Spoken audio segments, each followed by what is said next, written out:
बहुत दिनों पुरानी बात है। एक घने जंगल में एक शेर एक गुफा में रहता था। हर रोज वह शिकार करने के लिए जंगल में जाता और वापस गुफा में आकर आराम किया करता था। एक दिन कहीं से एक चूहा उस गुफा में आ गया और बिल बनाकर रहने लगा। जब भी शेर आराम कर रहा होता, चूहा बिल से निकलता और शेर के बालों को कुतर जाता। जागने के बाद शेर की जब अपने कुतरे हुए बालों पर नजर जाती तो वह गुस्से से आग बबूला हो जाता। बलशाली होने के बावजूद भी वह चूहे जैसे छोटे से जीव का कुछ नहीं कर पा रहा था। जब भी वह उसे पकड़ने का प्रयास करता, वह चपलता से अपने बिल में घुस जाता और शेर क्रोधवश दांत पीसता रह जाता। एक दिन शेर ने सोचा, इस छोटे से जीव पर अपनी ऊर्जा व्यर्थ करने का कोई फायदा नहीं है।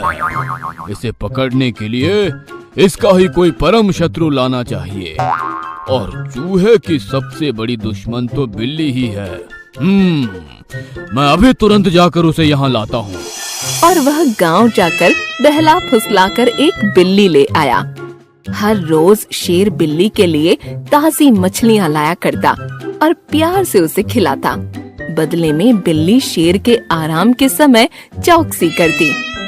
बिल्ली के रहते हुए चूहा डर के मारे बिल में घुसा रहता। शेर अब निश्चिंत होकर सोने लगा।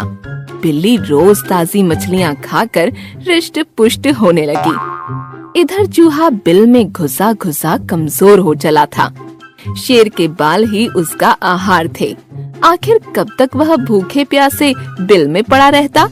एक दिन व्याकुल होकर वह अपने बिल से निकल ही आया।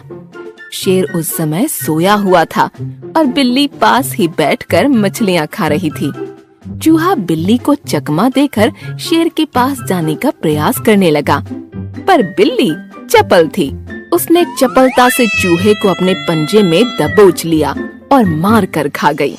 बिल्ली खुश थी।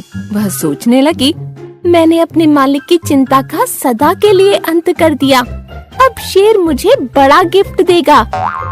उसे विश्वास था कि खुश होकर शेर अवश्य उसे और स्वादिष्ट मछलियाँ ला कर देगा। शेर के जागने पर बिल्ली ने उसे चूहे को मार डालने की बात बता दी। बिल्ली बोली, महाराज की जय हो। आपके नींद में खलल करने वाला अब सदा के लिए मर चुका है। शेर की परेशानी का कारण समाप्त हो चुका था। वह बड़ा खुश हुआ, पर अब बिल्ली उसके किसी काम की नहीं रही थी। शेर ने मन में सोचा, अरे वाह, ये तो बहुत अच्छा हुआ कि चूहा मर गया। अब मैं रोज आराम से अपनी नींद पूरी करूंगा।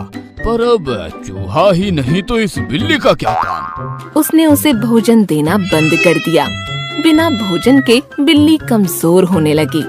उसे समझ में आ गया कि चूहे को मारकर उसने अपनी उपयोगिता समाप्त कर दी है, इसलिए शेर उसे नजरअंदाज करने लगा। आखिरकार बिल्ली गुफा छोड़कर चली गई। तो दोस्तों, इस कहानी से हमें यह पता चलता है कि हमेशा अपनी उपयोगिता बनाए रखें।